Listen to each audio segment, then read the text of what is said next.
बहन का एक निजी भाव आया है और उनका भाव यह है कि महाराज जी, कल आपने कथा में कहा था कि अगर कोई अपने पति को छोड़ दे तो उसे नरक की प्राप्ति होती है, पर अगर पति शादी के बाद खूब क्रोध करे, अपमान करे, शराब पिए, मारपीट करे और पत्नी केवल लव मैरिज है ऐसा सोच करके सालों तक निभाए इस आशा में कि चीजें सुधर जाएंगी, पर और बुरी हालत हो जाए, जीवन ही नरक होने लगे, मृत्यु जीवन से अधिक अच्छी लगे, तो ऐसे में अगर पति को छोड़ के आगे बढ़ने तो क्या ये गलत है?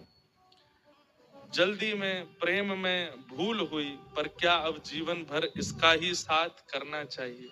देखो, एक ऐसा स्टेटमेंट है कि शायद बहुत लोग इस स्थिति में होंगे और हमारा इस पर कुछ भी कहना कहीं कहीं गलत भी हो सकता है, कहीं कहीं ठीक भी हो सकता है।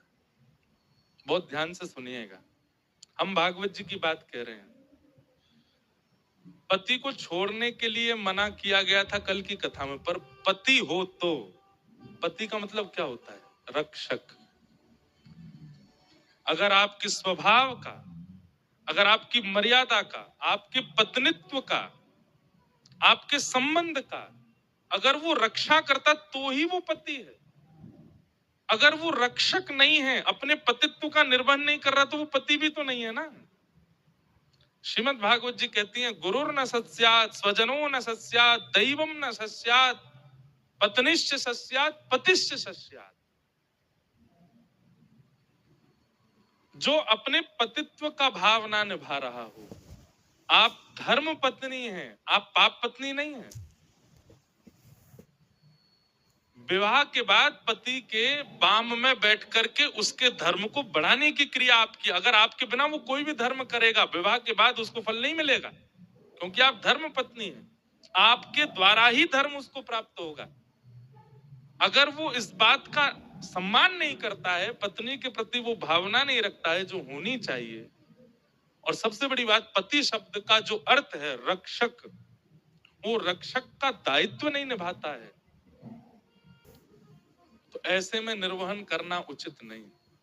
भागवत जी कहती हैं, उस पति का त्याग करो जो भगवत मिलन में बाधा बने। अब सतियों के चरित्र अगर आप पढ़ोगे तो सतियों के चरित्र में तो ऐसा आया कि पति कैसा भी है, पर सती कन्या ने उसका त्याग नहीं किया, उसके संग निर्वहन करती रही, फिर उसके सतित्व पर ठाकुर जी रीझ गए। पर अगर आप सतित्व नहीं निभा पा रहे हैं और कहीं ना कहीं आप ठाकुर जी से विमुख होते जा रहे हैं, भक्ति से विमुख होते जा रहे हैं, पारिवारिक भावना, बालकों का, उनकी अपब्रिंगिंग वो भी नहीं कर पा रहे हो, तो फिर ऐसे विवाह का निर्वहन किस कार्य का है? तो कुछ बातों का ध्यान रखिए। पहली बात, यदि रक्षा का दायित्व वो नहीं निभा रहे हैं। दूसरी बात, मातृत्व और पत्नित्व का सम्मान नहीं कर रहे हैं। तीसरी बात, घर गृहस्थी, परिवार, बालकों का भी संरक्षण नहीं कर रहे हैं। और अंतिम बात, उनकी क्रिया से भगवत विमुख आप होते जा रहे हो, तो ऐसे में त्याग ही उचित है। ऐसे में त्याग ही उचित है। और ये बात मैं नहीं, भागवत जी कह रही हैं, पतिश्च सस्यात्, उस पति का त्याग करो जो भगवत मिलन में बाधा बने।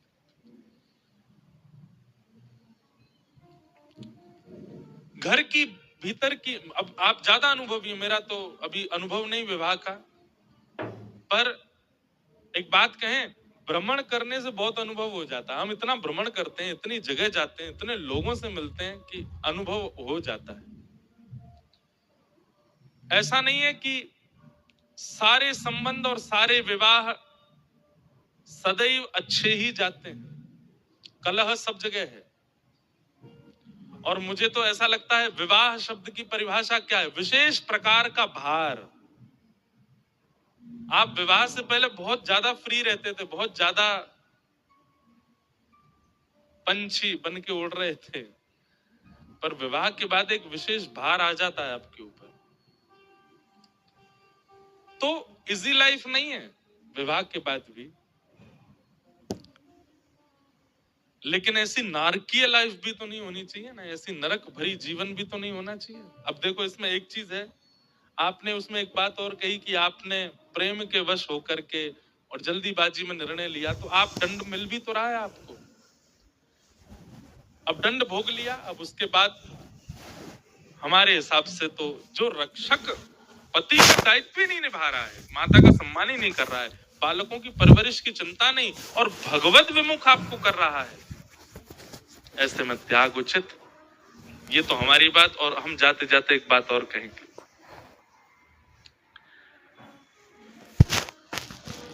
ठाकुर जी से इस विषय में जरूर पूछ लें। हमें ऐसा विश्वास है ठाकुर जी उचित उत्तर देते हैं। हमने बहुत बार अनुभव किया, हमारा तो पूरा जीवन ठाकुर जी पे ही चल रहा है। ठाकुर जी के सन्मुख पर्ची बना करके रखिए, जो भी आपके निर्णय हो, 2 हो, 3 हो, 4 हो, सब ठाकुर जी के आगे रखो। रात्रि शयन में ठाकुर जी को सुंदर भोग पधराओ, चरणों में वंदन करो और ठाकुर जी से निवेदन करना, मेरे लिए जो उचित हो, आपको जिसमें मेरी भलाई लगती हो, सुबह जब आपकी सेवा में हम आए, आप वही उत्तर हमको दीजिएगा।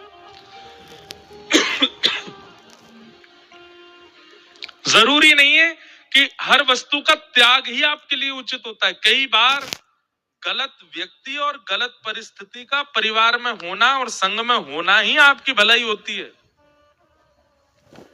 दूसरे दिन ठाकुर जी की सेवा करने जब जाएं, तो उसमें से एक पर्ची उठाइएगा, पूरे विश्वास के साथ उस बात का निर्वहन कीजिएगा।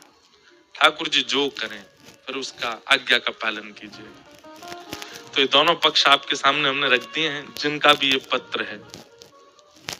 बाकी द्वारिकाधीश सब मंगल करेंगे। भगवान करे कि त्याग की स्थिति ना आवे, ठाकुर जी ही सब मंगल कर दें, सब आनंदित कर दें। बस भगवत भाव आपके चित्त से नहीं जाना चाहिए,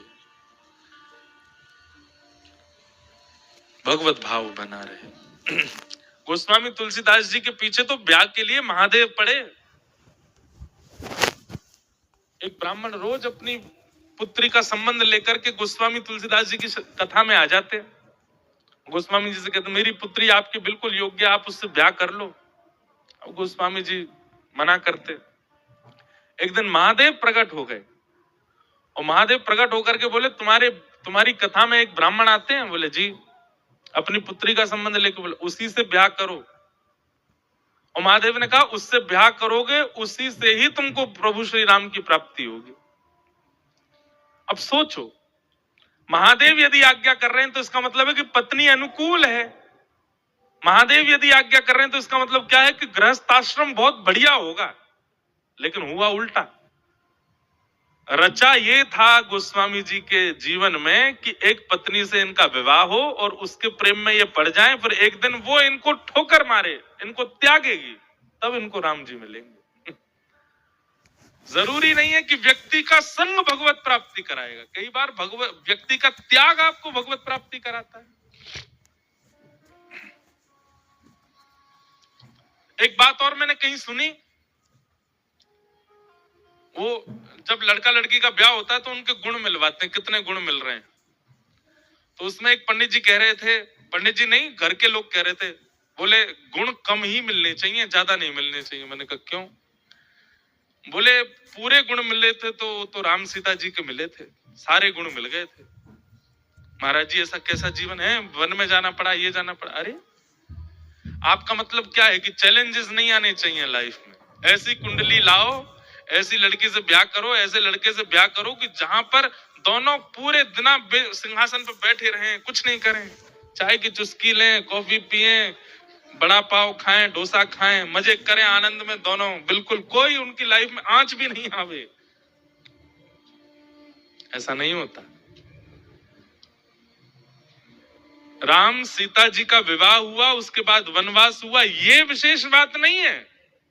वनवास में भी दोनों ने एक दूसरे का साथ नहीं छोड़ा, ये विशेष बात है। गृहिणी ऐसी आनी चाहिए, पति ऐसा आना चाहिए। हमेशा बेटा का या बेटी का ब्याह इस भाव से करो, चैलेंजेस तो आएंगे लाइफ में, पर ये एक दूसरे को सपोर्ट करने वाले हों, छोड़ने वाले नहीं।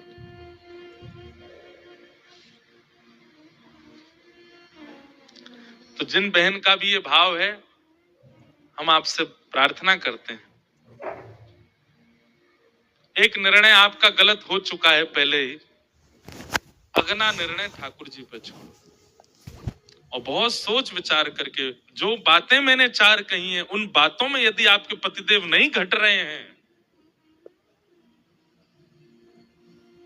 तो फिर ठाकुर जी के सन्मुख भाव रख के या तो स्वयं ही दृढ़ विश्वास करके त्याग करो, या फिर ठाकुर जी से पूछो। और अगर ठाकुर जी कहें कि संग रहना है, उसके बाद सब त्याग दीजिए, बस ठाकुर जी की बात का निर्वहन कीजिए, शायद उसी में आपकी भलाई हो। और अगर ठाकुर जी कहें कि त्याग ही उचित है, तो फिर श्री द्वारिकाधीश के चरण सन्निधि ले लीजिए और आगे बढ़िए। बोलो द्वारिकाधीश